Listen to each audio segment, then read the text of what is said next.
negotiations between the NRL and the Rugby League Players Association has been going on for 20 months. If you ask mainstream media, they'll tell you the players want more money. If you ask the NRL, they'll tell you the players don't know what they want. But if you ask the Rugby League Players Association, they'll tell you that they're just trying to look after the players. And luckily, we have Jamie Buhreh from the RLPA in with us today to answer some of our questions. Welcome, Jamie. Thanks for joining us. Thanks for having me. It's a pleasure. And just before that, I'd also like to welcome our co-host Dibbo, who's always here. And if you're watching this and if you come new to our channel, please be sure to like and subscribe. It really helps us continue to produce content and to bring on wonderful guests like Jamie. But we continue. Welcome, Jamie. Thanks for coming in today. No, thank you both for having me. Pleasure. So I want to get straight into it. But I think as we're sort of an independent media type podcast, I want to start right from the top, right? So people can understand what exactly is going on. So what is the Rugby League Players Association in just a very small, short words? The Rugby League Players Association, the RLPA, is an independent body that represents the collective playing group. We're there to advance and protect the interests of current players, but also former players. That is our role and responsibility. We don't represent anyone else. That's purely it. So when you say represent the players, are you made up of ex-players, businessmen, doctors, players? What is the makeup of the RLPA? So we've got a team of 12. We have legal department, finance department, player operations, where I sit, where we have now 5 staff that sit in the player operations team, both for the NRL and NRLW. We're essentially the first point of call relationships that are within the clubs, and the playing group. Obviously, we have our executive as well that represent us. But we're a small but mighty team. Obviously our grand final. We're currently playing it, is the collective bargaining agreement that encompasses all the players' terms and conditions, but we also help with any legal issues that pop up. We manage a lot of the players' funds, and overall we're there to support players and their general well-being. So if you mentioned the collective bargaining agreement, the CBA, I'm a 15-year-old player. I'm a 15-year-old fan watching Dogs, Manly, Dragons, whatever, right? What if you were to describe to them what the CBA is? How would you describe it to a fan? The CBA, well, I might struggle to explain to a 15-year-old, but the CBA really is all the terms and conditions that are there for the playing group. You would argue they're a structure for also the clubs and the states as well. But from a player perspective, if the game's going to generate a certain amount of money, the CBA allocates a certain amount that needs to go towards the players. But then within that, there's certain protections that ensure that the players are actually well supported throughout their playing career. So for a 15-year-old that's watching now, really a good CBA is good for them if they're an up-and-coming player, if they're a fan of the game, because a good CBA means we keep better players in the game. It's a more attractive prospect for younger players coming up into the game, because if you've got the best employment terms and conditions, remuneration only being one part of that, you're going to attract the best players, you're going to keep the best players, you're going to have the best game. So remuneration, just to clarify, is the salary, the money that they make or per player they sign to their contracts. All the rumors that you hear, like this player signed for 800,000, that's the money they make. This CBA goes beyond just the amount of money they make. This protects them during and after their NRL career. Would that be correct? Yep, that would be absolutely correct. Does it also go down to grassroots? Like when I mean grassroots, I mean like say reserves or 20s, or does it? So we represent the elite NRL and NRLW. Right. However, we've never turned anyone away. So we've supported plenty of players that are that are stake up, that aren't in NRL squads with under 20s. Whenever there's an issue or concern, we've never turned anyone away, and we'll always support them. But obviously our main priority, the players pay us to support the elite. So that is our first prerogative. But in terms of grassroots, the CBA really is there as a focus point for the elite competition. Really, the responsibility of the grassroots sits with the NRL. Now, the players do feel a sense of ownership, and in our most recent proposal, we've put forward that the NRL can keep the first 300 million that they make over what they're expecting to make, and it's highly likely we're going to absolutely smash that. Like, the on-field product's been amazing. Now, they can do with that what they wish. That's not for us to say. So you want to go and continue to fund grassroots? All our players come from grassroots. You can do that. But again, that's really for them to make a determination on. So clue me in a little bit here. Do you guys have any current NRL players involved with the RLPA and the decision making? Absolutely. So we have on our board, our RLPA board, that consists of player and non-player directors. So we have Daly Chair Evans is our general president. He's been front and center of a lot of our negotiations. Christian Welsh, an absolute cracker. He's been in plenty, very smart and up to date and a key decision maker. Josh Hodson, again, these are players that are actually in the CBA meetings. Wade Graham, Chelsea Lenarduzzi, Hannah Southwell from NRLW as well. So these players have actually played an active role in CBA negotiations. But then the next run below, we mentioned, there's a meeting taking place right now. James Tarmo jumped on that one. So we've got a player advisor group that's very engaged. Kurt Capewell will be jumping on a meeting tomorrow. So we have a playing group that is engaged in the decision making. Ultimately, we can't sign anything off with our board approval, and the board majority is always the players. So it's player-led in every facet, the negotiations, the decision-making, and we are a player-led association. So let me get this straight. Contrary to what the media wants us to believe, it's not Clint Newton that's continuing the fight. It's not, for example, the businessman board of the RLPA that is fighting for these rights and making these decisions. It's current players. Absolutely. So we're the face, the RLPA, we're their representative. It is, part of the job is wearing the bullets, which I think Clint's done a great job of that, and he's worn plenty of them. And I would say some of them have been disrespectful, quite personal and unnecessary. However, that is our role, but we're at the player's direction. When it comes to making these decisions on action, we completed club visits 4 or 5 weeks ago where we were at every single club over a 5-week period, every single NRL and NRLW club. We explained exactly where things are at. They asked lots of good questions. And then really we left it to them to make a determination, like, what are we thinking for next steps? And it was unanimous that the players said, we cannot cop this anymore. We need to take action. So then what transpires from there is we get those group of leaders together. We've got delegates within every single club between 3 and 5. Those players all jumped on a call. It was prior to State of Origin 3, and they all made a unanimous decision that they would take action. Now, obviously, the media from Thursday to Friday, or every day there was a game on, was the first one. The covering of the badge, represent, obviously was another one. But these were all things that the players actually want to press, because you can't make players do this stuff. And it's an uncomfortable position they've been put in, but they feel like this is the way in which the only way they feel like we can get traction in these negotiations. And then it's our job to help them execute it. That's our job. So again, just to clarify, what you're saying is that the players of their own choice agreed that they want to stop talking to the media and they want to cover up the NRL badge. Yep. So it all kind of started, we had a Leaders in League conference in February.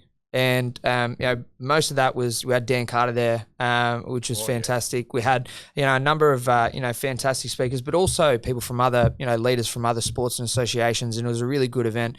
Part of that, there was a small workshop where we said, look, what are we thinking as a playing group if we're not able to get, a completed CBA by X amount of time? Because we wanted to have, when we have all those leaders together, those delegates from every club, we wanted to understand what they would want to do. And all of those things were listed down there, that these are the things that we would consider doing and we would like to do as a group. Anything that the group was not comfortable with, they struck off the list. There was a few times where some players would go, let's go and do this. They said, no, we're not comfortable. Let's make sure we're comfortable. Now, we obviously didn't need to roll out any of those actions in February. So really what it was more recently was, okay, you want to take action. What are some of the actions that you want to take? And here's what they are. Our job is to then say, well, look, there are risks associated with every form of action. Are you still keen to press on? And the players were. So even with the risks in mind, the players felt like they still needed to press ahead with this, which just goes to show that they must think this is pretty darn important. It's not trivial what they're holding out on, and it's not all about the money, as the NRL and others are pretty quick and easy to say.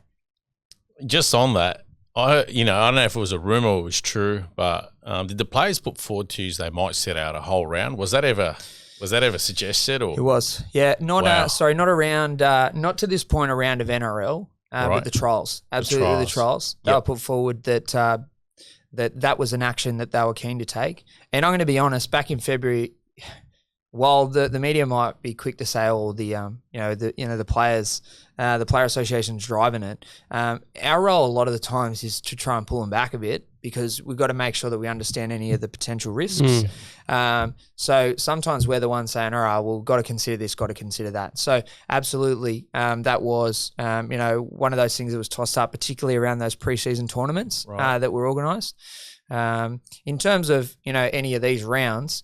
I mean, there are a number of players that are happy to talk about strikes, so it hasn't been completely taken off the table as an option.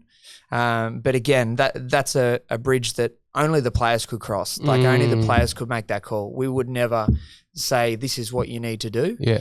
And certainly not with something as big as a strike. So, you said one of the accusations, I guess, that's being thrown against the players, is that the players don't know what they want, or not all the players know what they want, and not all the players are across the issues.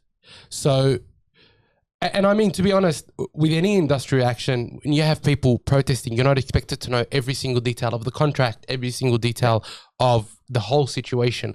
But I want to give you a chance to respond to that, right? Yeah. So number one, of say the 600 whatever players that are there, what from the RLPA sort of analysis and data, how many of the players do you think actually know what is going on, and what measures does the RLPA take to ensure that the players are across the situation, not just the delegates, but the whole, like every single team across both NRL and NRLW? So I probably couldn't give you a percentage just because we communicate with everyone. So consistently we provide member updates via email to every single player.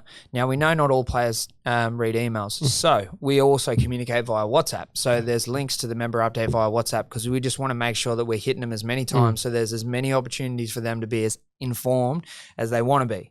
That is something that we do consistently about everything. We don't hold stuff back. Often, sometimes, they've been leaked before, and, you can see in our communication that we're very clear and detailed, because we want to make sure that the players are acutely aware of where things sit.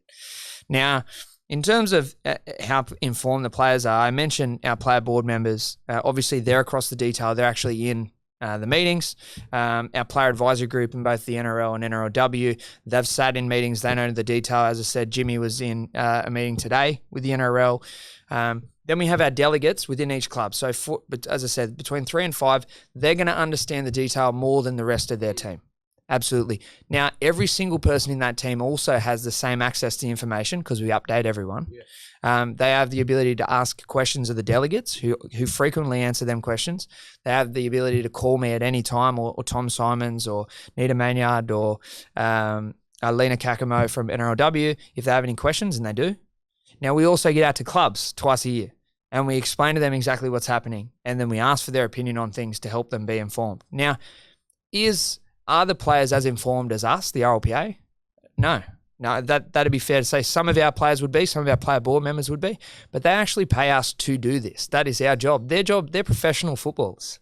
Their job is to go out and compete every week. They actually pay us to understand the detail and represent them, and they have a lot of trust and confidence that us, the players that sit on our board, our non-player board directors, have got their best interests at heart, because we do. I mean, we're not there for anyone else. That's all we're there for. So I would probably reverse it to those that say, "Oh, why aren't they informed?" And I would say, Andrew Abdo is probably one of the few in the NRL that's as informed as he is. We only hear from Andrew. Now, does his whole executive, do they know the nitty-gritty detail? I doubt it. We service 800 members. Does employee 300 at the NRL that works in the digital department, does he or she know all the detail? Or is she going to have trust and faith in Andrew Abdo and the team to actually manage that?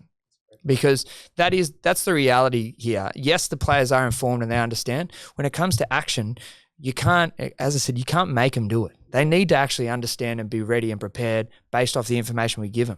Like they're not robots that just do as they're told. And quite often we'll get pushback on certain things, or why haven't you do this? Or that's because that's how we operate. We're player led, and ultimately we'll go as far as the players want to go.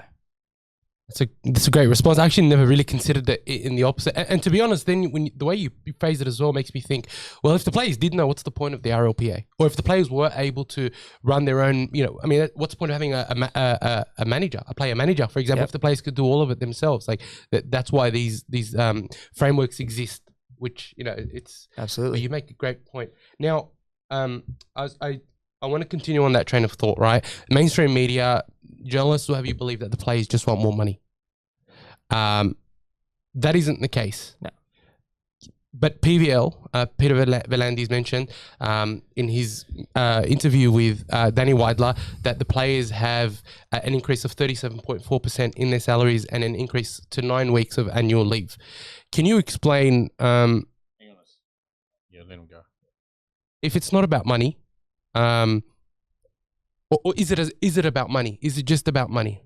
So it's not. The amount of the financials have been agreed. They've been agreed since November last year. So when I say the financials, let's say the game's going to make $100 in 5 years.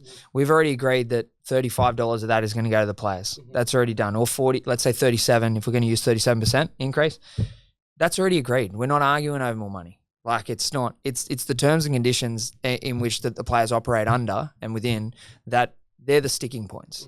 I would also counter that, yes, the leave has increased from 6 weeks to 9 in the CBA, but players last year actually had 9 weeks leave and 7 weeks leave for junior players because we have what's called a workloads and balance committee that actually said players need this. This has got all of the industry stakeholders that actually determined that 6 weeks is not enough. So, yes, it is an increase from 6 on paper, but the players have already been experiencing 8 and 9 weeks over the last couple of years and 10 weeks during COVID. So it's somewhat misleading to leave with that one. Thank you for that clarification. No worries. Just want to ask, 37.4%. How long's the next CBA agreement going to be for? 4 years, 5 years? So they're always 5-year agreements, but I mean, maybe it'll be 4. So, but the reason why it'll remain 5 is everything will be backdated. So, right. When it comes to whether it's financial, whether it's retirement account, injury hardship, everything will be backdated. So while it operates now on what are rollover terms, once it is agreed, everything will be back paid. Okay. If that makes sense. So yes, a 5-year agreement. I just think 37.4%. I think the RLPA is being very fair to the NRL, especially in the age of hyperinflation. So. I agree. I think it's a great point, and fans are also. I just hope they haven't sold themselves short. At 37.4. Yeah. Yeah. It. Well, I mean, the argument is we're greedy. I'd say we're being pretty reasonable. Really reasonable. Yeah. I thought you went for half the share of the revenue. That's what I thought. Yeah.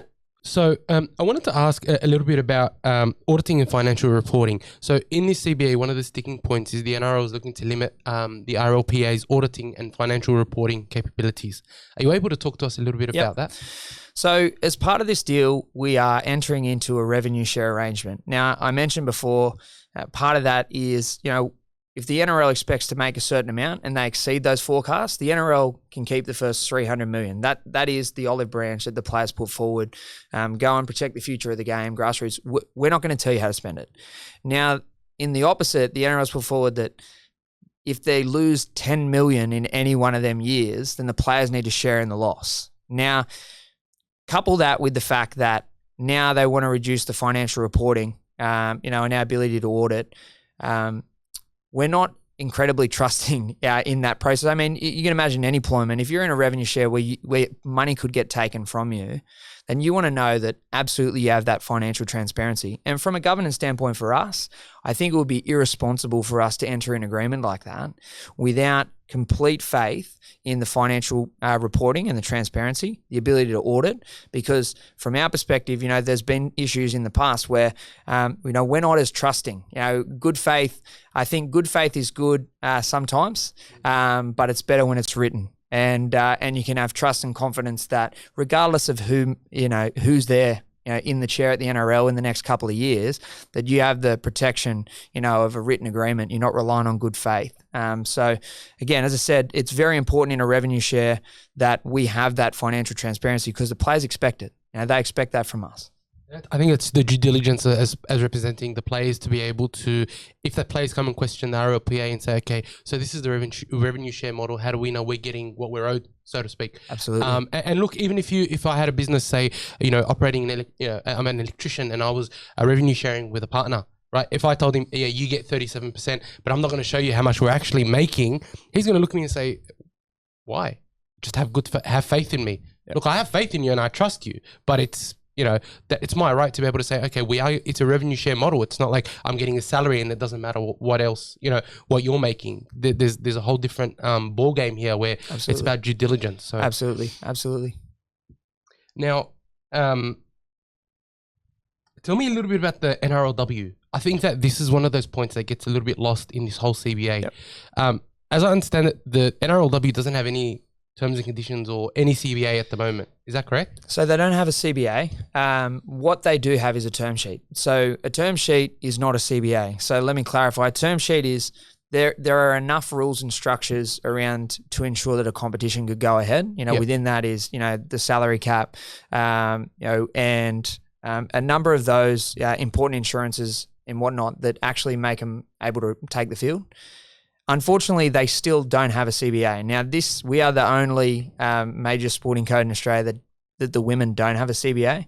Like, we've got our Matildas just killing it. I mean, like, I'm a soccer fan now. I mean, I've got 3 daughters and they just love being able to see it. And, you know, AFLW, they've got a CBA, had one for some time. We are still absent a CBA for our women, for our elite women. Now, the difference between a term sheet and a CBA is once we get a finalised CBA that includes both the men and the women, they can share a lot of the benefits. At the moment, there's only CBA for the men. So the women, at the moment, you know, they don't have access to, you know, the injury hardship fund, past player medical support fund, general hardship. You know, there's a number of things within that, you know, if, you know, God forbid and touch wood, a player was to suffer any form of hardship, you know, by the rules with the lack of a CBA, you know, these are protections that they're not currently afforded. So I think for us, they're out of luck. I mean, that's why I think for us and certainly for the playing group, it's so important that, you know, the action is to drive a result. It's for no other reason, because we've got our women out there that are putting on a great product and they don't share the same protections that the men currently do. So there needs to be more urgency, which is what the action is seeking to drive, is that urgency so we can get this deal done. That's actually worse than I thought it was, to be honest. Like, just give you an example. Former Canterbury and Souths player, he was on the news about 6 months ago. He's feeling hard times. I think he's sleeping on the streets in up in the Tweed Heads. I got his name, Jason or something. But anyway, a lot of our older fans will know who I'm talking about. He played in the 80s and early 90s, played about 60-odd games. He's homeless, sleeping on the street. To top it off, he's got cancer at the moment. He's, you know, he can't even report for cancer treatment. Yeah. So he played under the old NSWRL where none of this was in place. Yeah. You know, it's only now, you know, just with all this, the NRL has probably reached out to, or Canterbury's actually reached out to him just to try to help him out with a few things. So these things happen. Yeah, for sure. And I think that's why, yeah, a lot of the things that we're looking to secure and what has been somewhat generally agreed, a general hardship fund for players that fall on hard times, you know, past player medical support fund. At the moment, you know, if a player retires, they've got 12 months to get surgeries and the gap is covered by their club. Outside of 12 months, they've got to cover it themselves. We're seeing some players get, you know, Andrew Fafita as an example had, you know, 4 and 5 surgeries. And, you know, I spoke to Nigel Plum about 6-8 months ago, absolute warrior of the game. You know, was always bandaged up and hit like an absolute bull too. Yeah. But, you know, he had to quickly rush some surgeries in too. It's not a safe way to do it. So that's why these things are really important, getting these funds in place, because the players are putting on an outstanding product. It's getting better and better. But does it's the getting CBA harder and protect harder. them longer than 12 months after they retire? So under the past player medical support fund, now we haven't worked through the intimate details. It's we don't want to get too far ahead of ourselves, but absolutely the purpose of the past player medical support fund is to support players beyond 12 months. So to make sure that we've got instances of players who do suffer injuries as a result of the game and that perhaps don't get surgery straight away, that, you know, are then falling on, you know, some hardship and physical ailments, you know, at a later stage in their career, they're provided some financial support. So to put into perspective, let's say, God forbid, a player suffers a permanent injury like Simon Dwyer or Taniela Tuaki. Yep. Under the new CBA, right? Would they be supported throughout the injury after they're forced to retire? So under the current CBA, they would be supported as well. So if you suffer a career-ending injury, like Simon as an example, or Taniela, all contracts are guaranteed now. Oh, brilliant. So if you've got, a 3-year deal, Yeah. and in the first year you suffer a significant season career-ending injury, those 3 years are guaranteed. Okay. Now, if you've only got, a 1-year agreement, that final year is obviously guaranteed, but then the injury hardship fund kicks in. Right. So what that means is that player can then apply to the injury hardship fund for up to 75% of their contracted value for up to 2 years. So depending on how the That's brilliant. So there is that protection currently in place with an injury hardship fund, and that's worked really well over this term. Mm-hmm. What we want to do is continue to add to that injury hardship fund, and then the different layer is the past player medical support fund that is only new with this CBA, so that if that player who does, let's say it is, Simon as an example, if that was to happen to somebody in this within this CBA, they would get that injury hardship fund support, and then if they needed later support as a result of that injury, the past player medical support fund could continue to provide a level of support. I mean, it's not a bottomless pit, obviously. Yep. There's only going to be a certain amount of money and criteria, but anything is better than nothing. Absolutely. And as you say, the protections then go on beyond that 12 months, and they've always got the RLPA to turn to, or that fund to turn to for support. They don't feel like they've been thrown out, so to speak, like an old shoe. Absolutely. Another part of our the current CBA is the RLPA is going to take control or develop our own past player program. So originally it was part of the dual wellbeing and education program. That's NRL RLPA wellbeing program. What we are now going to look to do moving forward, once the CBA has agreed, is we'll have a past player program where we're going to dedicate resources to those players to ensure that we're monitoring, we're putting on events, we're monitoring and assisting in their careers. Now, this does take place currently as part of the wellbeing program, but it hasn't got we believe we can add to that by having more of a singular focus, not part of a broader program that supports everyone. It's just past player specific, so we can really dial in and help those players that absolutely need it. Some of the people that you were talking about that have fallen on hardships, so that we can provide them that support, because that is the role and the responsibility of a past player program. That's fantastic. No, that's great. Did you have a question? No, I'm just, there's some questions I had, he actually answered them. Like, he answered them without me needing to ask him. So, are there any particular things that are non-negotiables in the current CBA? So for us, the non-negotiables really are, and this is going to sound quite broad, but it's if the NRL was to move the goalposts on any of those employment terms and conditions, whether it's adding games to the schedule, as one example, as a main example, really, or putting increased expectations on top of a player, it needs agreement. Yeah. That's a non-negotiable for us, because the players are employees. They're the product on the field. They're putting on the show. They're who the fans come to watch. The fans watching them create the profession. What is really important then is, as employees, their terms and conditions are protected, and the NRL can't just move the goalposts on them, because you wouldn't do that in any other industry. I mean, as an example, if we were to use the additional games, if the RLPA come up to me, I'll use myself as an example, it said, well, you're now working on, half-day Saturdays. It's just happening. And I'd have a few choice words with them, because, I've got a contract that says this is, my hours and this is my pay. If you want to change the goalposts on me, we need to sit down and have a conversation about it, and you need my agreement. Yeah. And that is in any industry. Agreed, yeah. So for us, they're the non-negotiables. If the NRL is going to seek to move the goalposts that impact a player's terms and conditions, and more or less you could liken that to their health and safety, then for us it needs agreement, and that's a non-negotiable.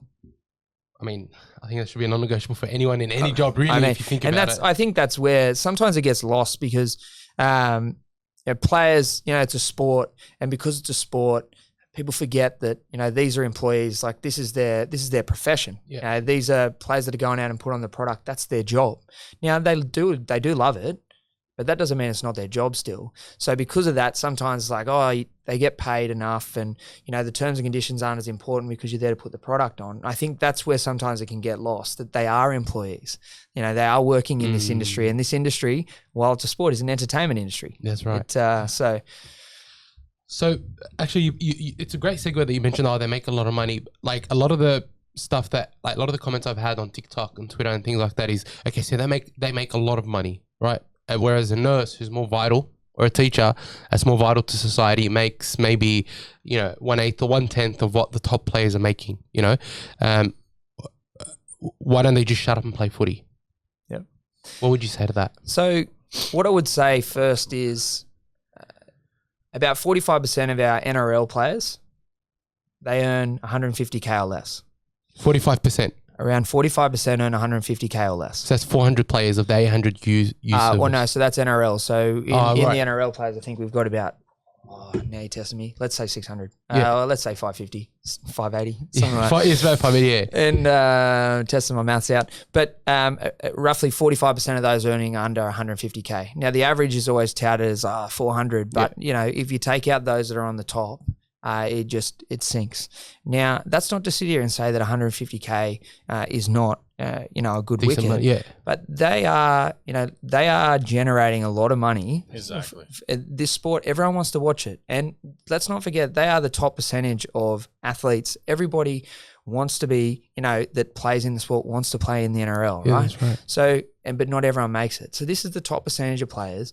They're generating a heap of money for the game. So they should share in the spoils of the game. Now, not only do most of them, or 45% roughly, earn 150K or less, their earning capacity, their careers are generally about 3 seasons, if that. So that's 3 seasons of earning 150K or less for most of them. And then you're back to, whatever employment you may have. Now, you factor that in with, I'm feeling the pinch. I live on the northern beaches. Rising interest rates. And if you're living in Sydney or in Melbourne, this 45% roughly are feeling the exact same pinch. So I think it's not fair to say that all the players are paid really well, because they're not. On top of those players under 150K, we've got a lot of players on training wages that are on $1,000 a week. And again, living in Sydney, we've got development list players that are on, they'll be on about $70,000 a week. Again, a week, that's a lot of money. Sorry. Definitely not a week. I would love that. A year. Apologies. And when the tax man takes his cut. For sure. And now, and this isn't me saying and crying poor for the players, is just bringing a perspective that they aren't all on the big bucks. And to be honest, the ones that are on the good money, they have a longer careers. The vast majority of our membership have very short careers. As I said, 3 seasons. If the game is generating so much, they're putting their bodies on the line. Most of them are coming out of the game with certain ailments that they'll carry for the rest of their life, injuries and whatnot.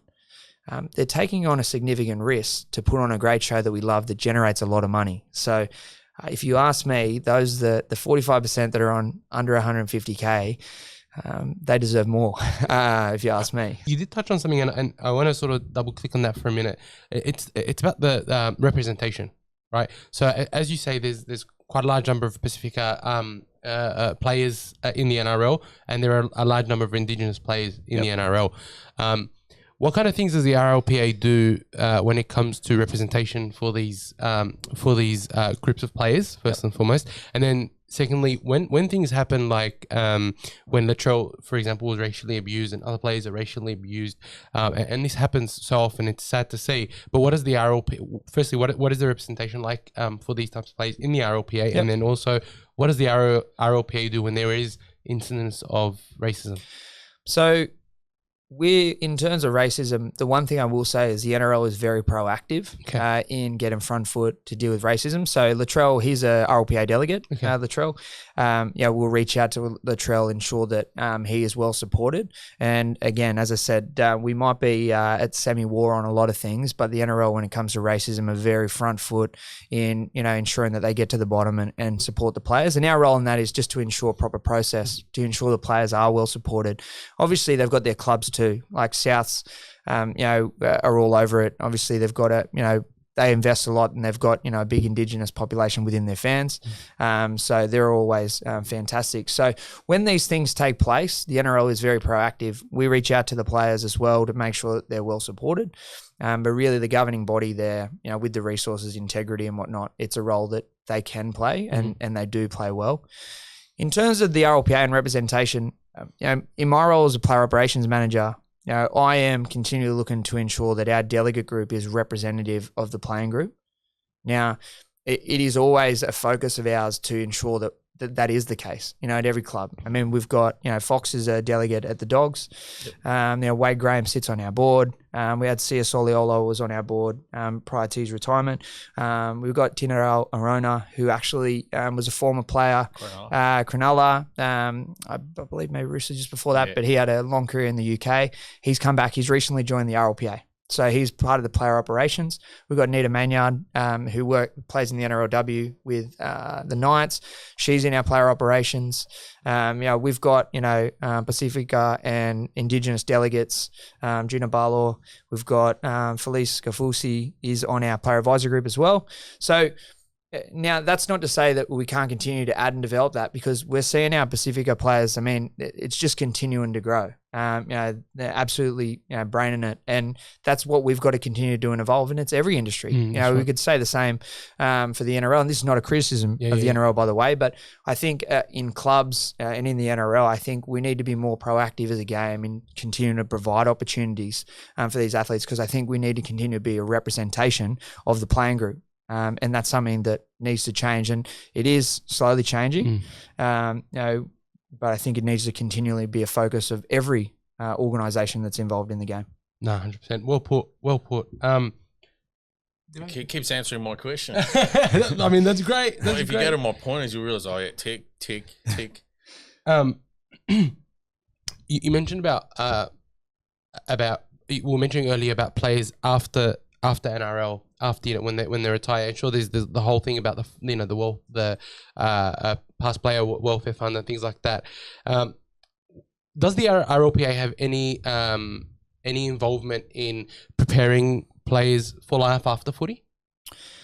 So in terms of the preparation component, we've got within the wellbeing program, like if I was to talk about right now, I mean, as I mentioned, when the CBA gets done, we'll have a past player program that the RLPA will manage. So we'll have a more active role in that. But as it stands, we've got, the player funded wellbeing and education program that is, NRL and RLPA, Wellbeing and Education Program is its tag.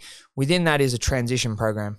And so the players fund that. In the transition program, there's a focus during players' careers on career development, post-career specifically, development.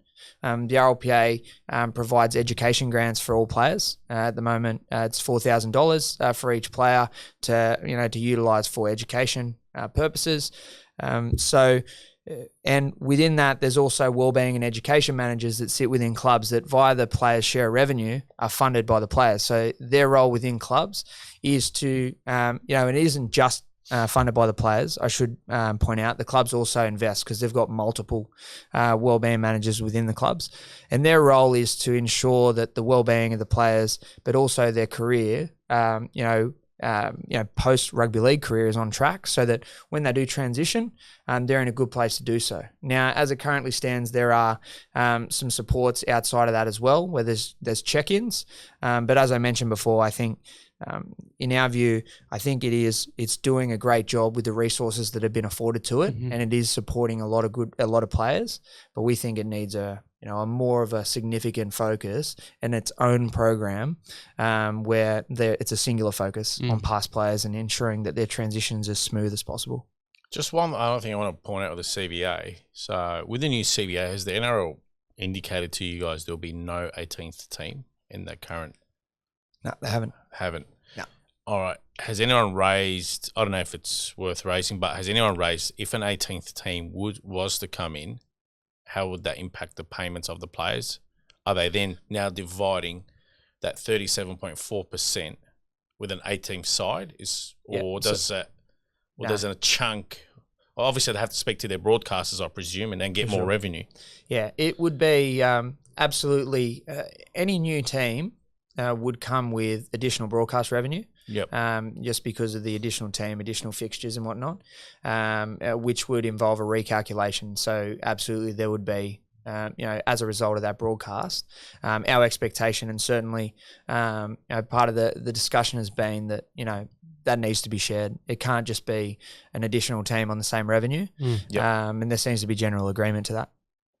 And so the RLPA is not against an 18th team? No, we think with any expansion, like, there just needs to make sure that it's not a quick process. Making sure that the NRL is taking the appropriate time to work through, and it's going to be a successful expansion, because ultimately we don't want to see, in the early days when I was watching footy, we had, the Rams and stuff, they bomb out, and, the Rams aren't the only one, but, the Reds and the 1,000 Gold Coast teams. And I think in terms of TV revenue, maybe back to WA.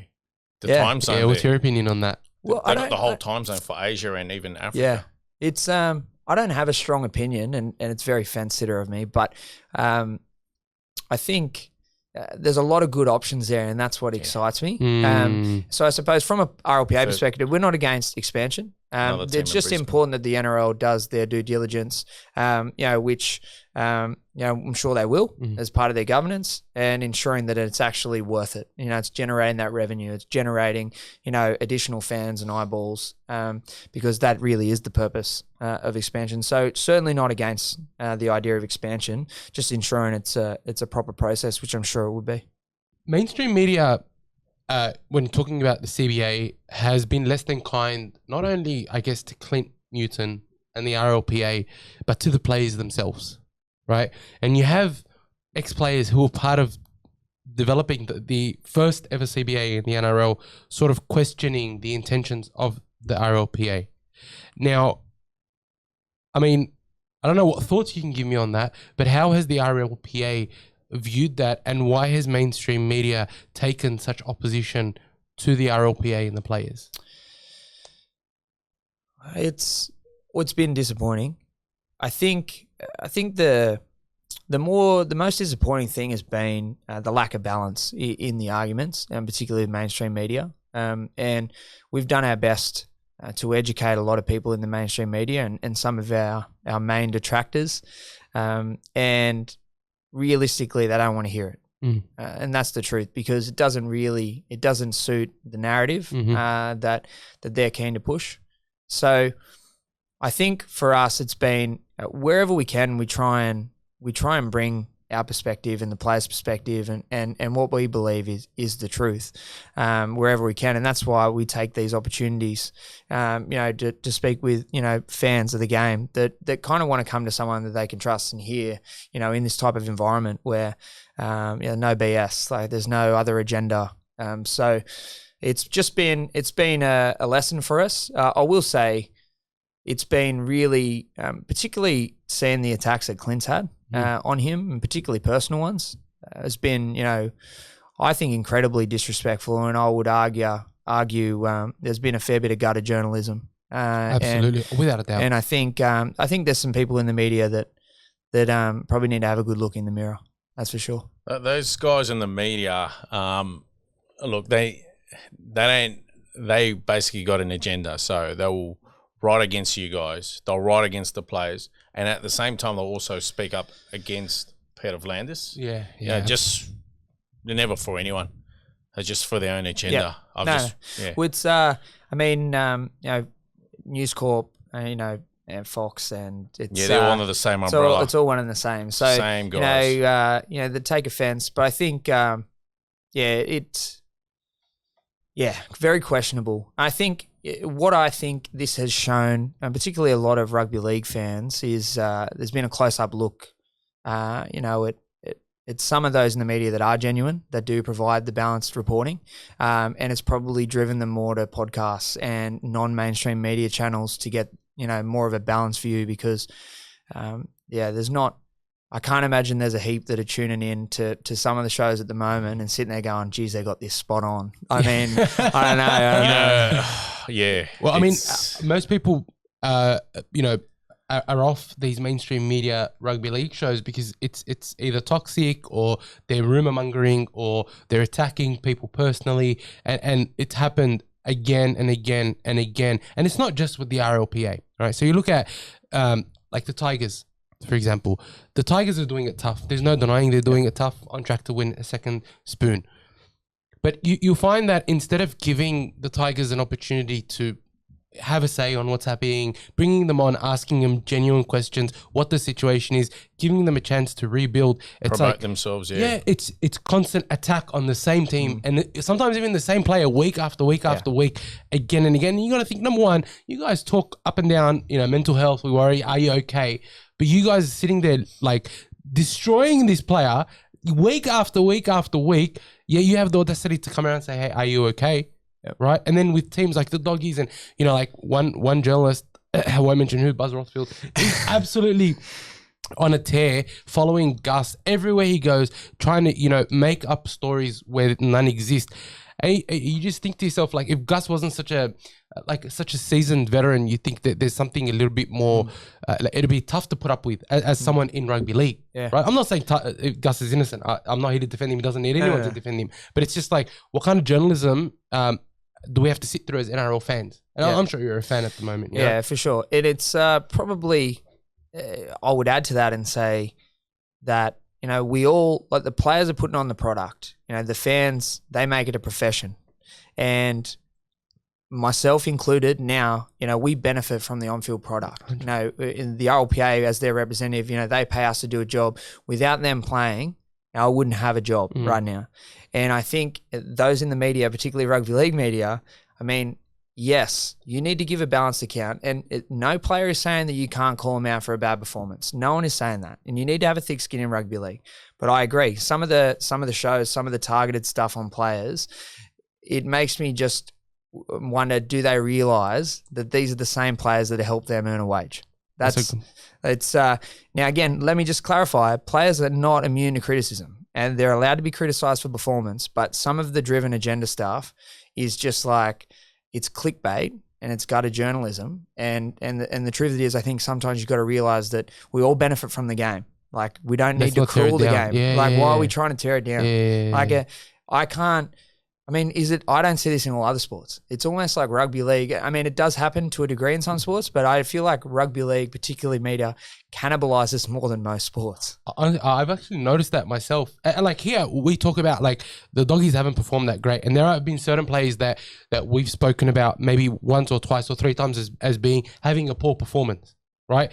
And that's okay. I'm criticizing his on-field performance, and we're saying this guy maybe should go back down to New South Wales Cup, come back, let him build his, like, we're targeting, like, we talk about their performance, but then you have some players who, I remember one that was like, I don't know, you probably saw this one where one of the commentators like, this player, should be if he was an animal taken out behind the shed, and disgraceful. Like, what the heck was that? What are you like? Are you normal? Yeah, he did retract his statement. Regardless, he made that comment, and this is the type of stuff that you do see in rugby league, and you're right, like, these journalists, as you say, they're cannibalizing the very game that made them who they are, and they've been around for years. Yeah, and I will clarify, like, there are a lot of good journalists out there that provide a balanced opinion. It's not. It sounds like I can't tar them all with the same brush, because there are a lot out there doing some great work. But there's a fair few and they know who they are. Really need to have a look at themselves, I reckon. Sure, the employer keeps them there for a reason, unfortunately. So, hey Jamie, do you think you just put a target on your back from these journalists? Oh, that's right. I don't play anymore. So. I wanted to come back to expansion, and we spoke about expansion, but you mentioned the men's NRL expansion, and you guys are all for that. Talk to me a little bit about the NRLW expansion and how it's been this year with the added teams, and moving forward, what you see for the game. Yeah, well, I think what we are seeing in the NRLW is, and I'm a bit biased, but I would say I think it's the premier contact sport. No disrespect to AFLW, but I'll switch the NRLW on any day and enjoy the product. I think what we've seen from our players, player advisory group and delegates for NRLW, they're very cautious about expansion. And this comes from the players. This is not something that we've pushed. Why is that? Well, I think they understand, like, these are, players that have been part of the system for a long time, waiting for this opportunity to become, a professional NRLW competition. Many of them, are coming to the back end of their careers that are starting to see the fruits of their labour. Some are just starting.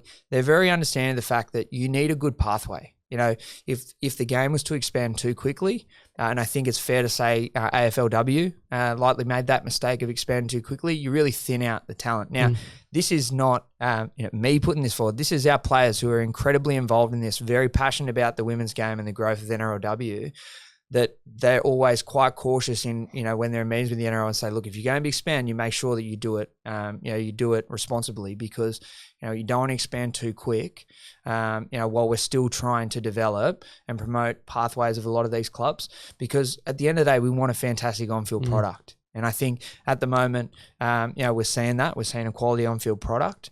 And I think there's a fear with the NRLW players, particularly those that, would understand and been part of it, that if we rush to expand, it could be detrimental to the product.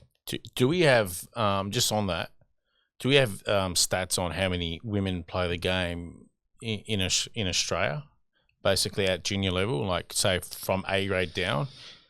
What would it number? Maybe a couple of thousand or something, 5,000? I think it's more than that. I think it's heaps. I think 10,000? I think, I don't know the exact stats. I don't think it'd be more than 5,000. I don't know the exact stats, but it is growing. It's growing a lot. I mean, my daughter plays. I just thought they expanded too quick, because we've taken 115,000 years, 50,000 male juniors playing the game to get to 17 sides, whereas the women, they started off with 4. I thought that was good. It was quite competitive. Yep. They've gone, I think, 6, 8, 10, and if you look at it, it's what, 4 or 5, 6 seasons in, and they've gone 10 sides, and they're probably about 10% of the men participation rate, basically. And you just look at it. I'll give you a prime example. There's probably half a dozen players that played for St George last year, and half a dozen players that played for St George last year out of West Tigers. The other half a dozen or so is at Cronulla. So all you've effectively done is just talent drain one side, really. Yeah. Well, I think what I do know is our player advisory group, and particularly our delegates from NRLW that were involved in the CBA process, I think they cautioned against jumping to 10. Now, absolutely, I think they would be happy with where it's landed. We've got an expanded competition. But what I do know is that originally they were a bit cautious about jumping straight to 10, because they thought the slower we can expand, the better it's going to be for the overall product. Yeah. So agreed. It really actually just shows like how responsible, and in tune some of our leaders are. And it's a fair chunk of them. And obviously we're led, Lena Kakamo at RLPA has done an amazing job bringing the NRLW into the 21st century. And I think having a really engaged group like that understands and wants to do what's best for the competition overall, it's exactly what we want in a game. We don't want them to just go out there and play. They care about the product. They want it to be a good one. And I think we are seeing, the participation rates of the women is just continuing to grow and grow and grow. And the NRLW as a competition is bringing in new sponsors that the game's never seen before. Yeah, so absolutely. I think it's going to be a huge boon for the game long term. And I think our NRLW players and obviously Lena and Nita from our team who lead that space, and just continuing to advise caution on let's not go too big too soon, because this game can be great and the NRLW game can be great. But we can't just try and go shoulder to toe with the AFLW for the sake of it. You just want like every side to be oozing talent where every game is quality, you don't want to turn on the TV and it's 40-0 and it's just like, what was the other side doing? Because a 40-0 game in NRLW feels like it's 80-0 in the men's. That's how lopsided. It maybe even more. It just looks lopsided. So, you just want where it was back to, like, for example, 14 comp. And we always had tight game. I know Brisbane was a dominant side, but every game was like, oh, this is exciting. Nothing was really lopsided. Well, yeah, and you see the State of Origin. Like, I mean, what a rip-off. Like, we wanted that third game. I mean, I spoke to Kezi actually a couple of days after. I was at Tigers, and she's like, just felt so weird after the game. Like, it was 1-1. It was 1-1, and you kind of, you lose on aggregate. And, there was one more point that I thought was important that probably doesn't get as much airtime about the CBA, and that is the privacy part about the player data, medical data, and how the NRL isn't securing it. So can you tell us a little bit more about that? Yeah, so under the NRL's most recent proposal, their position on player data, it didn't comply with privacy laws. So, I mean, when it was positioned as a take it or leave it, I mean, we couldn't, from a governance standpoint, accept it. So, from our point of view, when you're talking about players' personal medical information, and as per privacy laws, you need to have informed consent, for the ownership, storage, or any potential sale of that data. Now, I think the NRL's come out since and say, oh, well, of course they would comply with privacy laws. Well, as it was written and how it was positioned, it didn't. So from our point of view, if there is any potential sale, you need the informed consent of the players. Now, I'm not saying the NRL is going to go and sell it. We're not saying the NRL will. And I think the NRL would argue, well, we'd never do that. Well, if you'd never do it, let's make sure that, if you're going to store, potentially distribute, use and sell player data, and more importantly, how are you going to do? Are you going to destroy it? And what is the life of that data? You need to have the informed consent of the playing group. That's all that we're asking for from that perspective, and it's a role we need to play to protect the players. No, agreed. So I work in tech, and for us, that type of data is absolutely gold. Like, it is the most important data that you can collect. Private medical data, and there are all types of different companies that specialize in ensuring protection of, private identifiable information, health data, medical records. Like, there's whole industries built on just protecting that data, and the rules and regulations all over the world are so strict. So, a lot of people probably don't understand or weren't too sure why this was a sticking point, but it's so relevant, especially when you think about, all the injuries that these players go through, all their intimate medical details. Like, if you've got pneumonia, you can't play, or if you have the flu, sometimes you can't play, or if there's another medical ailment that you probably don't want the public to know, you still can't play. Yep. That should be and needs to be protected even by law. Yep. And then obviously, concussions and the NRL's working concussions. Yes. I mean, that type of data as well. Now, again, as I said, the NRL will say, we'll make sure we always protect it. Well, that's why getting it in writing is so important. Because, good faith, only lasts so far, and we don't have heaps of it. So, and we don't have much of it at all, actually. So we need it in writing. And if there is no ill intention, if there is nothing to worry about, let's just get it written up. Ensure that there's going to be informed consent on any of that personal or medical information and data. That's all we want.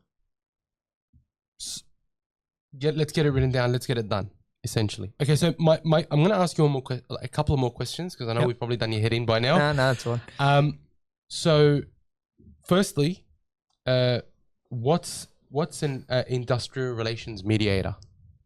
So an industrial relations mediator is someone that is, an expert in industrial disputes. Mm-hmm. So this is as I said, sometimes what can get caught in the crosshairs is, they're players. It's they're playing a sport they love. They're still employees, and the NRL, the clubs are actually their employer, to be fair. But the NRL being the governing body now. Let's take anything from, the transport industry to teachers. If both, parties are at a loggerheads, you bring in an industrial relations mediator to help navigate your way out of those dead ends. Now, that's what we've been asking for. So all we're saying is we are at an impasse here. We are at an impasse and we want to get this done. We believe, a very reasonable path forward is let's bring in an industrial relations mediator. Now, the NRL has said, they need to understand everything. Well, actually, an industrial relations mediator, doesn't need to know, apologies. Doesn't need to know the intimate details. They just need to understand where the sticking points are and help both parties navigate that fairly. That is essentially what we're after. And someone who is an expert in navigating these situations, so we can get a deal done. That's exactly it. Let's just get it done. And so Peter V'landys has said he can get it done in 2 hours. On the back of that, Clint Newton has extended an olive branch to meet with Peter, and a couple of the players were there. You're saying James Tamo was there. He was there today. He was there. Let's hope after this podcast, there's some good news and the CBA is done. My question to you guys is, if it's not done, let's say we get to the grand final and we still don't have a CBA. It's been 2 years and a bit, and it's not done. What would be the next course of action? So obviously, if we've made it to the grand final, and there's no CBA. It's highly likely that player action will continue in that period. In I suppose whatever fashion that the players, as a collective decide. If we get past the grand final, the natural consequence is this CBA expires October 31. And then all the terms and conditions where club grants are linked to that, really not only, I suppose, the structures for the players, but also, the clubs and the entire industry, is gone. So it actually would cause chaos. We've got, the state club grants, New South Wales Rugby League, Queensland Rugby League, there's links to the CBA. Obviously the clubs and their licensing and funding, they've got links to the CBA. So the natural consequence is no CBA creates really chaos for the industry. And that's not good for anyone. It's not in the players' best interest. And then, what becomes on the table is, well, if there's no CBA protecting the players, then the conversation becomes, well, do they come back to training until a deal gets done, until they've got those protections that they need? So now we are fast forwarding, and as you said off the top, there's meetings taking place today and tomorrow, and hopefully, by the end of the week, what are we recording on Wednesday? We've got a deal signed, sealed, delivered. Oh, that'll be awesome. That'd be amazing. That'd be good. That's the hope. That's the hope, right? And I can take this off then. And that's the need. But if it's not, the players have been resolute in continuing to push forward because they think that the claims are fair and reasonable, and we do too. So we're not willing to back down, to get the best possible deal for the playing group. I mean, that makes sense. And to be honest, the way you've, clarified about what happens if there isn't a CBA by, say, October 31st makes things quite dire, if I can use that language. And sure. I'm hoping it doesn't get that far. And I'm sure you guys, both you guys and the NRL, understand what the implications are of it becoming so chaotic. So I really pray that things get resolved by then. So we've talked about the CBA. We've talked about the RLPA. We've talked about the NRL. Now I want to talk about Jamie Buhreh, because while you're involved with the RLPA now, you did have quite a long and quite successful NRL career. So I just want to ask you some questions about your career, just get a bit of understanding about what it was like playing in the NRL and being coached by Des and winning a premiership and things like that. Yeah. You all right with that? Yeah, absolutely. Far away. Just a journey. I mean, I got a lot of people that watch this podcast. A lot of mates, they got their kids playing junior footy. A lot of them coach. I mean, they're all hoping for their kids to make it to first grade. Where did your journey start, and how did the ranks go through, and what drove you there? Was it family or, coaches? And so I started playing footy when I was 4, Riverston Razorbacks. Represent. And I grew up in Blacktown, or Lulla Park, more specifically, Blacktown.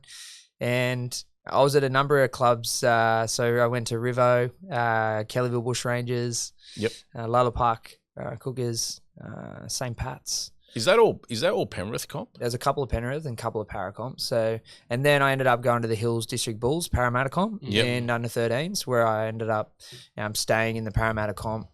Played there until C grade. We won a comp in C grade at Hills Bulls represent. And, part of the Parramatta junior system, I think, a big driver for me, my parents, my mum and dad were incredibly supportive of footy. My dad would literally drive me everywhere. He was probably my harshest critic, my biggest supporter. Oh, that's good. And certainly, I feel like, both my mum and dad certainly drove me to get to kind of where I both literally. Was any of them involved in the coaching side of things, or? My dad did early on, in kind of the up to about 8s, 9s, 10s. Cool. But then he kind of took a step back. And which I think was good, like having that that separation. And then Parramatta Junior, played Harold Matts for Parramatta. And then in SG Ball season, actually, I wasn't selected in the SG Ball team. Jeez. I was there was a Western Sydney kind of, whoever didn't make Penrith and whoever didn't make Parramatta, they would form kind of the Academy. Those that are left. It was Western Sydney. Is it Western Sydney Academy? It was something like that. And they would also compete in the SG Ball competition. Yep. So I was down there. I did about 2-3 weeks there, and was ready to kind of throw everything into it. Was quite disappointed, obviously, that I didn't make para. And then there was an injury in the final trial for the SG Ball with Parramatta, and they ended up pulling me back up. Oh my God. And then from there, I ended up playing the SG Ball season, ended up starting by the back end of the year. We won a competition, we beat Penrith. Jeez. And then from there, Manly came along, and Parramatta, they were keen to keep me at the time. So I won't say that they they didn't want me, but I was a Manly fan growing up. So so as soon as Manly came knocking, I remember my manager John Ferrari. He said, "Look, you got to make a decision that's best for your footy, not just who you're going for." And I was like, "I'm going to Manly, mate. It don't matter. I'm going to Manly, mate." It's just crazy. So you end up going there, and Des is the coach, and I'm sure you would have watched him in that '90s side, or with Cliffy and Spud. Who was your favourite player in that side? My favourite player growing up, I had a couple. Steve Menzies, obviously, I wore a headgear from when I was about 11, 12. But you played with him. No, I didn't. No, I missed him. You missed 2007. 2008. And then I was in the under-20s in 2008. Right.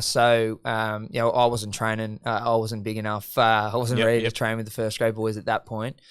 And then Ben Kennedy actually was probably one of my favourite players. And he used to have these Reebok boots, and they were ugly things, but because he wore them, I loved them. So in these Reebok boots. So he was one of my favourite players.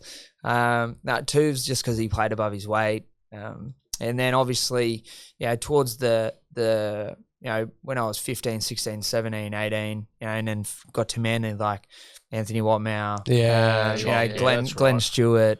These were guys that, particularly being back rowers, that I was like, try and model my game. I'm particularly Gifty, Glenn Stewart, that ball player, one of the best, physical, great talker, Incredible. Amazing player. Yeah. So these were the kind of my favourite players. Although, I wouldn't always. Well, I did tell them a few times on the beers, but So it was. I got to live out. I truly got to live out my dream. Yeah, that's incredible. Just can I ask, what was life like under Des at Manly? I mean, I know a lot of Canterbury fans are still critical of Des, but this one's for you. I mean, just before, I just want to just answer. I'm a Canterbury fan, and I still think that he is one of the best coaches to ever coach in NRL. I agree. Yeah. As bitter as I am because he left our club in shambles, I don't blame that on him. I blame that on the board and the poor decision making from above, as opposed to just on Des. But so, what was life under him? I know we saw him break a few doors over the years, but So I only had a couple of years with him. Yep. Before 2010 and 2011. Yep. And very, very thorough. He would he watched everything. He knew everything. He was across everything.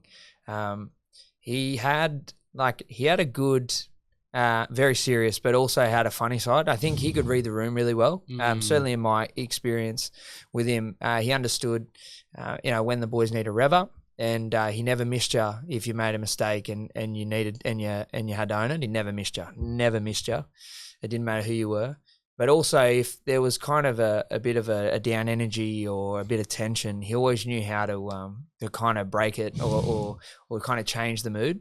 And things that he used to do, like he would just randomly challenge like Matty Ballin to like a field goal competition. And if Matty Ballin kicked the field goal, then training was finished. And I actually remember we had a wrestling session. It was like we had these, and they still do it, the boys. Like that's why I'm glad I'm retired. You have like the 3 session days where you get on the field and then you do weights and then you do wrestle. So we kind of get to wrestle and everyone's like buggered. Everyone's buggered coming into the wrestle and Des can feel it. And he said to me, he used to call me sometimes Burman. He had Burman, and he's like, all right, if I can score a try over there, if I can get through Burman, like you guys are doing this whole session. Des would throw himself in. And he goes, and if he stops me, you're done. Getting out of here. And I'm thinking, oh, shit. One, I don't want to lose. And 2, I'm pretty fresh to the team. I don't want to say. Anyway, and the boys come up to him and goes, make sure you get him. Make sure And then you he's kill him. run, he's tried to bump me, and I've picked him up and slammed him on his back and got my head into his face, and he's like hitting me like this. Like, it was actually really funny. And then he goes, all right, bugger off, get out of here. Can I ask, And right away, like, just break the everyone's laughing, and like, what tension was there, or you're laughing it away. That's And, mad. so that hair's real, is it? It's not a toupee or anything? Desi's? No, who knows? Does he dye it, or is it just still naturally Yeah, that colour? that's him. Yeah, cool. he needs a Head and Shoulders sponsorship, I reckon. Yeah, that's a good one. What about were you there for those intense battles against Melbourne? Yeah, the Battle of Brookvale and all that. Glenn Stewart and the cavalry. I was there. I was in that game, and I was on the bench actually. So Wow. I didn't get to be front and center. I think the rivalries at that era, particularly in Melbourne, were contrasting styles. Like, they were a very structured, very detailed team. They had superstars, absolute superstars.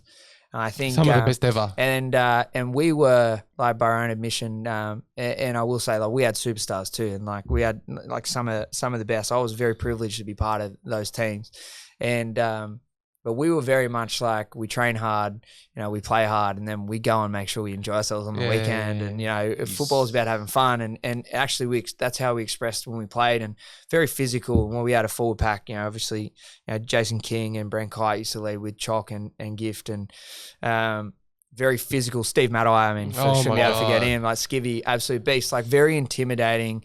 And they were, we were two of the teams that were, two of the best teams of that period of time. So we took the challenges personally every time. Both sides did. So and you just both despised each other. So I think if you ask certain people, I probably was so too fresh to it that I wasn't part of 2007, 2008. Yeah. So I probably didn't have the hate that some of the boys did. But absolutely, I think both sides didn't like each other. I think that's fair. I think there were certain people that would say that. I think Blair and Stewart. I think there was definitely like respect, on both sides for the playing ability.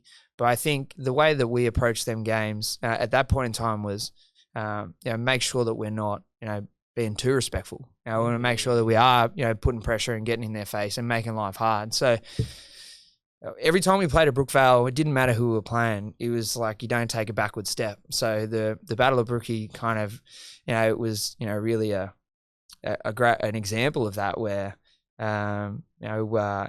they Hinchcliffe, I think it was, squared up Darcy, and then they both started going at it, and not taking a backward step, and neither did Hinchcliffe, and then obviously Blairy comes in with the sneaky one, and Glenn wants to get in there, and look for each other on the sideline. And then look for each other. I mean, it's one of them ones where I think it was, an example of where we were as a team. Yeah. And I think if you ask a number of people, they might say, oh, well, 10 on 1 and all that stuff. Like, those 10 players weren't punching him while he was on the ground.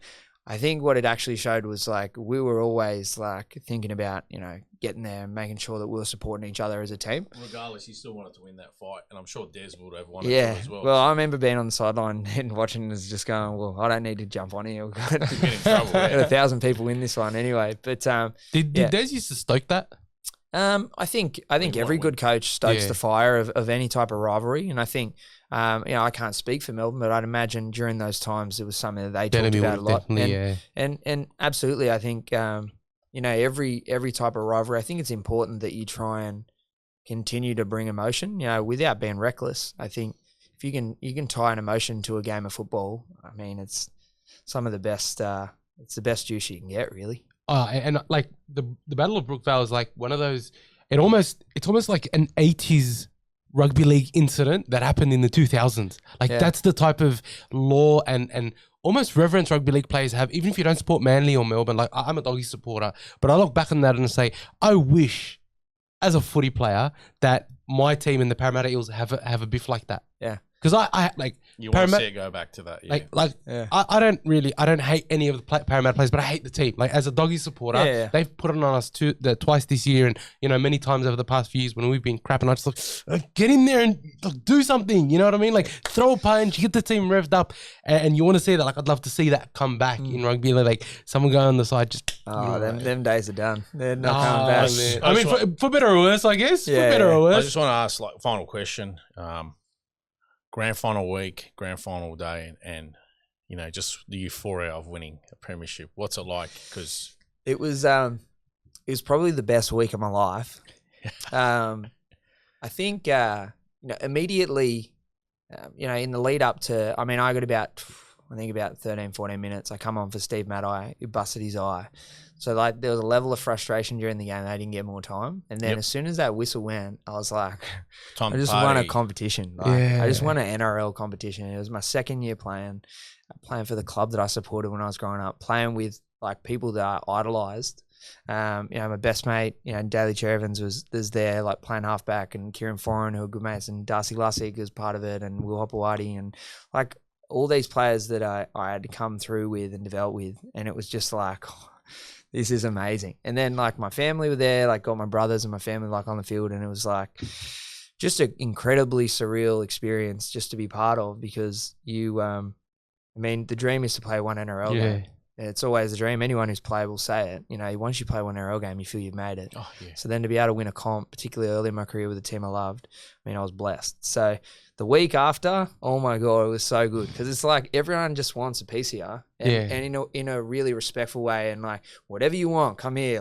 This is open, come here. And we were downstairs at some bars that stayed open all the time, and we had a boat, we jumped on a boat and had a huge day out there jumping in the harbour and doing silly things, and just being with a group that's achieved that. And anyone who's won a comp and would attest to it as well. It's just this time stands still, and it's just you. It's just your group. That's incredible. It's just you guys for that everyone week. Stops is over, right? And it's and you don't want it to stop. You don't want it to stop. And then you do the parade, and everyone's oh, make sure you call us. You can come around here and do this, and come here and we'll look after here, and everyone.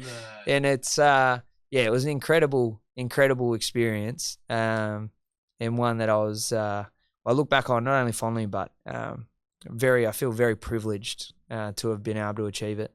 Certainly in a team of absolute superstars that I did, that to be able to be part of that. Very privileged. Wow, that's incredible. Thank you for sharing that. No worries. Just hearing that is as a fan, obviously it's a different experience, it's a different euphoria, but I can only imagine what it would have been like to, imagine me ever having played for the Doggies and winning the grand final. It doesn't make sense. And I can see that in your face, the way your face lights up when you talk about it. It's mad. It's incredible. You don't forget it. It's a great week. I want to ask you, what do you think of Manly in 2023, and do you think they're heading in the right direction? I do. I think what I will say is, we chatted kind of offline about some of the injuries that the Bulldogs have had, and how that can really impact on the season overall. And I think for Manly, that's been quite a consistent as well, particularly more recently with the forward stocks and some players that have provided a heap of value this year, and I think that has hurt the club. It's not to say that they're lacking depth, but any team, when you make it to the finals and the grand final, you need some luck with injuries. It's the best teams that win comps generally play the least players. That's a fact. That generally is what happens. So I think that's what's hurt them. I think I've loved, there's certainly been a lot of games at Brookvale where I've seen that Manly mentality come back about, defending the fortress, which has been great to see. Melbourne game being a prime example earlier this year that certainly as an old boy fills me with a lot of pride and passion. Look, I think they've only really got a jag, not that I've done the math, but, one of the next two games, so they've got the Warriors and Penrith. Now that's not going to be easy. But if they can win 3 out of the next 4 games, that Roosters game was vital, and then Lodge went down just from a knee clash. Yeah, but ACL. I was telling Jamie earlier, that was the worst game of rugby league I think I've ever watched. The officiating, the everything about that game was just... Manly's plans out the window when Matt went down. Yeah, it's tough, and that's, you've got to kind of adjust with injuries, but it doesn't mean it's easy. And obviously the Roosters, they turned up to play. They probably played one of their more complete games. Yeah, I think Lodge is one of those rugby league success stories when you look at it, what happened early in his career. Turned it around, taken advantage of, he's got himself a Bachelor of Business degree. I don't know if anyone's paid attention to that. So, the NRL was offering, as he spoke about earlier, I think about $4,000 a year or something. And He's gone and just studied for a few years and got his business degree. Yeah. Someone that what happened early on in his career, almost a decade ago, would never envisage that Matt, would turn it around, stay incident free, and just get himself an education for post career. So it's great. Yeah, it's Look, it is a disappointing end for him for this season, and ACLs they're never kind injuries, but I don't think it's the last we've seen of he's a quality forward, regardless of what you think of him. I think he's a quality forward. I agree. And who do you think wins the grand final this year? Ooh, outside of Manly. They're not winning it this year. You know what I've liked to see? I've loved the Knights of late, and certainly I think they've stringed some things together. I think they're starting to. But I think you can't go past at the moment the two at the top in terms of Penrith and Brisbane and their consistency. I think they're going to be very hard to beat, those two. That Penrith side's scary. Yeah. It's and the fact that they've just continued to develop and bring in juniors. They've developed a really good system there. They seem like a team that really loves playing together. I think those two top teams will be hard. Knights and Manly storming in at the back half of the 8. Look, let me tell you, after this week against the Doggies, the Knights, they're not going to have a chance. The Dogs are going to get revenge for 66-0. All right. Telling you, Dogs are going to win 68-0. Watch. All right.